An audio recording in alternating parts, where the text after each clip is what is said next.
আসসালামু আলাইকুম ওয়া রাহমাতুল্লাহি ওয়া বারাকাতুহু। আমরা বর্তমান বিএনপি নেতৃত্বাধীন সরকারের রাষ্ট্র পরিচালনার 6 মাস অতিক্রান্ত হওয়ার পর সরকারের কর্মকাণ্ডের উপরে বাংলাদেশ জামাত ইসলামীর যে মূল্যায়ন এই 6 মাসের, সেটা দেশবাসীর উদ্দেশ্যে সংক্ষিপ্ত আকারে উপস্থাপন করার জন্য আমরা আজকের এই সাংবাদিক সম্মেলনে মিলিত হয়েছি। যারা আপনারা কষ্ট করে সময় মতো এই সম্মেলনে উপস্থিত হয়েছেন, আমরা বাংলাদেশ জামাত ইসলামীর পক্ষ থেকে সকলকে আন্তরিকভাবে মোবারকবাদ জানাচ্ছি। আপনারা জানেন যে একটা সরকারের যত মন্ত্রণালয় আছে, যত বিভাগ আছে, সরকার পরিচালনায় সকল বিভাগের উপরে পর্যালোচনা, মূল্যায়ন একটা বিরাট সাবজেক্ট। সবকিছুকে অন্তর্ভুক্ত করে যদি মূল্যায়নটা করা হয়, একটা বড় বই আকারেই সেটা কিন্তু রূপ লাভ করে। কিন্তু আমরা আজকের এই মূল্যায়নে সময়টা কম লাগাবার জন্য এবং আপনাদেরও সুবিধার্থে বক্তব্যের একটা লিখিত কপি ইনশাল্লাহ আপনারা পেয়ে যাবেন পূর্বের মতো গ্রুপে। বক্তব্যটা পুরা ডিসক্রিপটিভ অর্থাৎ বর্ণনামূলক বক্তব্যটা আমি না রেখে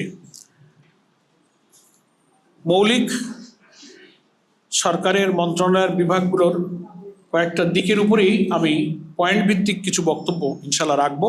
ডিটেলসটা আপনারা কপিতে পেয়ে যাবেন, তাতে সময় বাঁচবে। আশা করি আমাদের ওর মধ্যেই সব কিছু ইনশাল্লাহ কভার করবে। পয়েন্ট ভিত্তিক বলে সময় একটু কম লাগবে, কোনোটা হয়তো আমি একটু পেপার থেকে বলবো আর কিছুটা পয়েন্ট ভিত্তিক ইনশাল্লাহ বলবো। আমার ভূমিকাতে একটা কথা, সেটা হচ্ছে যে আমরা জানি 5 বছরের জন্য নির্বাচিত একটা সরকারের মেয়াদ শেষ না হলে একটা সরকারের পুরো মেয়াদের উপরে মূল্যায়ন, পর্যালোচনা, সফলতা ব্যর্থতা মন্তব্য করা যায় না। কিন্তু একটা সরকারের 6 মাস অতিবাহিত হওয়া সেটা কম কথা নয়। সরকারের একটা বাজেট থাকে, একটা পরিকল্পনা থাকে, তার নির্বাচনী ইশতেহার থাকে, জনগণের কাছে একটা অঙ্গীকার থাকে। তার আলোকেই আমরা 6 মাসের কাজের একটা পর্যালোচনা আমরা করেছি এবং আমরা বিশ্বাস করি যে সরকারের কর্মকাণ্ডকে শুধু প্রতিশ্রুতির ভাষা দিয়ে নয়, বরং তার বাস্তব ফলাফল, রাজনৈতিক সদিচ্ছা এবং জনগণের প্রতি জবাবদিহিতার যে মানদণ্ডের ভিত্তিতে মূল্যায়ন করা দরকার। আমরা সেভাবেই কিছু বিষয়ে আমরা মূল্যায়ন জাতির সামনে আজকে আমরা তুলে ধরার ইনশাল্লাহ চেষ্টা করব। প্রথম, সরকারের ব্যর্থতা এবং দুর্বলতার দিকগুলো আমি কয়েকটা পয়েন্ট আকারে আপনাদের খেদমতে পেশ করব জাতির সামনে। আর আমাদের সম্মানিত আমির জামাত, যিনি বাংলাদেশ জাতীয় সংসদের বিরোধী দলীয় নেতা ডক্টর শফিকুর রহমান, তিনি বাইরেও জনগণের কাছে বলেন, সংসদেও বারবার বলেছেন যে আমরা জাতীয় সংসদে একটি দায়িত্বশীল বিরোধী দলের ভূমিকা, গঠনমূলক ভূমিকা আমরা পালন করব। সেই কারণে সরকারের এই 6 মাসে সরকার পরিচালনায় ব্যর্থতা, দুর্বলতাগুলো যেমন আনবো, দু একটা দিকে যদি একেবারেই নির্মোহভাবে কোথাও সরকারের কিছু হলেও সফলতার কোনো দিক থাকে, আমরা সেটাও বিশ্লেষণ করার চেষ্টা করেছি। তারও দু একটি কথা আপনাদের কাছে আমরা শেষের দিকে পেশ করব। প্রথম, সরকারের এই 6 মাসের যে বড় ব্যর্থতা, সেটাকে আমরা জাতির সামনে প্রথম আনতে চাই। বিএনপি সরকার নির্বাচনের আগে নির্বাচনী জনসভাগুলোতে, নির্বাচনী ইশতেহারে বিদ্যমান রাষ্ট্র কাঠামো পরিবর্তন করে একটি নতুন রাষ্ট্র কাঠামো, সংবিধানের কাঠামোগত পরিবর্তনের মধ্য দিয়ে যে জুলাই সনদ আমরা সবাই স্বাক্ষর করেছিলাম, তার ভিত্তিতে যে গণভোট অনুষ্ঠিত হয়েছিল সে গণভোটের রায় কার্যকর তো করেইনি, বরং সেই গণভোটের প্রশ্নে সম্পূর্ণ নেতিবাচক ভূমিকায় সরকার অবস্থান নিয়েছে। এবং নির্বাচনের পরে গঠিত জাতীয় সংসদেই প্রথম অধিবেশনে বিস্ময়করভাবে এই গণভোটের ব্যাপারে সরকারি দলের পক্ষ থেকে যা বলা হয় তাতে জাতি, দেশ এবং দুনিয়ায় বাংলাদেশের যারা নাগরিক, দেশপ্রেমিক মানুষ তারা খুব বিস্মিত। সেই বিষয়টা আমাদের প্রথম। আপনারা সবাই জানেন যে 12ই ফেব্রুয়ারির একই দিনে জাতীয় নির্বাচন হয়েছে এবং গণভোট হয়েছে। এবং কিসের ভিত্তিতে হয়েছে? 2024-এর গণ অভ্যুত্থানের পরে সরকার, পার্লামেন্ট, প্রধানমন্ত্রী এগুলো ছিল না, 3 দিন সরকারই ছিল না। জনগণের অভিপ্রায় এবং আকাঙ্ক্ষার ভিত্তিতে যে অন্তর্বর্তীকালীন সরকার গঠিত হলো,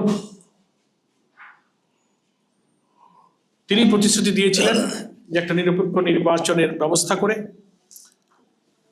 এবং জনগণের অভিপ্রায় অনুযায়ী একটা জাতীয় ঐকমত্য কমিশন গঠন হলো এবং তার ভিত্তিতে রাষ্ট্রটাকে এমনভাবে আমরা সংস্কার করব, সংবিধানের মৌলিক কাঠামোকে আমরা পরিবর্তন করে এমন একটা বাংলাদেশ আমরা বিনির্মাণ করব যেটা হবে বৈষম্যহীন, মানবিক, দুর্নীতিমুক্ত, বিরোধী দলের উপরে দমন পীড়ন মুক্ত, সাংবিধানিক সমস্ত পদে নিরপেক্ষভাবে নিয়োগের সাংবিধানিক ক্ষমতা সহ একটা মানবিক বাংলাদেশ নির্মিত হবে, এমনভাবে একটা রাষ্ট্র সংস্কার হবে।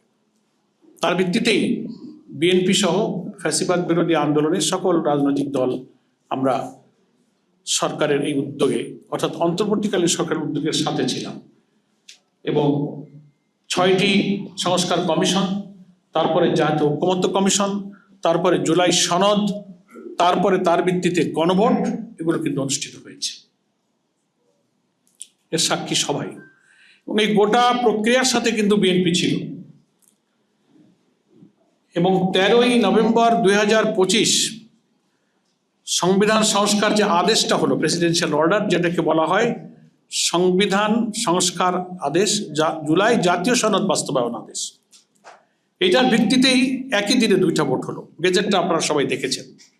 একই দিনে জাতীয় ভোট এবং গণভোট হলো। বিএনপি এমপি হিসেবে শপথ নিল। ওই সংস্কার আদেশেই কিন্তু বলা আছে যিনি নির্বাচিত হবেন তিনি এমপি হিসেবে শপথ নেবেন, সংস্কার পরিষদের সদস্য হিসেবে শপথ নেবেন। সংস্কার পরিষদটা কি? ওই নির্বাচিত এমপিদেরকে একটা কনস্টিটিউয়েন্ট পাওয়ার দেওয়া হলো, একটা গাঠনিক ক্ষমতা দেওয়া হলো যারা সংবিধানের কাঠামোগত পরিবর্তন করবেন। 52 বছরের দীর্ঘকালের ফ্যাসিবাদী কাঠামোর মধ্যে গড়ে ওঠা যে সংবিধান, এটাকে বদলাতে গেলে গাঠনিক ক্ষমতা সম্পন্ন একটা ফোরাম, একটা কনস্টিটিউয়েন্ট ফোরাম প্রয়োজন।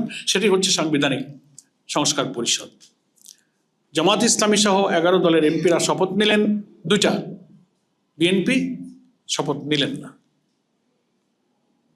এবং পার্লামেন্টে যখন বিরোধী দলের পক্ষ থেকে প্রশ্ন করা হলো, প্রসঙ্গ তোলা হলো, ওনারা বললেন এটা সংবিধানে নাই। এমনকি গণভোট বাতিলের জন্য পার্লামেন্টে বিল নিয়ে আসা হলো, ওটাও সংবিধানে নাই। শপথও সংবিধানে নাই। সংস্কার পরিষদের রাষ্ট্রপতির আদেশ অবৈধ, এটা উনি দিতে পারেন না। এইসব প্রসঙ্গ তোলা হলো।